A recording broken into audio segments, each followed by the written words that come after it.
కృష్ణార్పణమస్తు. భగవద్గీత 2వ అధ్యాయం 57వ శ్లోకం. యః సర్వత్రాభిస్నేహః తత్తత్ ప్రాప్య శుభాశుభం నాభినందతి నద్వేష్టి తస్య ప్రజ్ఞా ప్రతిష్ఠిత. శ్రీకృష్ణుడు అర్జునుడికి స్థితప్రజ్ఞత గురించి తెలియజేస్తూ ఇలా చెప్తున్నారు.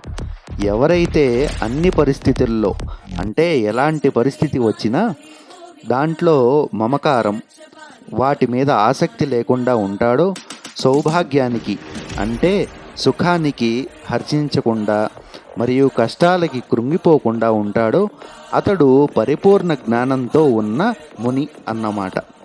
అంటే స్థితప్రజ్ఞుడు అనేవాడు కష్టం వచ్చినప్పుడు కుంగిపోకుండా, సుఖం వచ్చినప్పుడు పొంగిపోకుండా ఉండేవాడే స్థితప్రజ్ఞుడు అని శ్రీకృష్ణుడు వారు ఇక్కడ చెప్తున్నారు. జై శ్రీకృష్ణ. తప్పకుండా లైక్ చేసి, షేర్ చేసి మరియు సబ్స్క్రైబ్ చేయండి. ధన్యవాదాలు.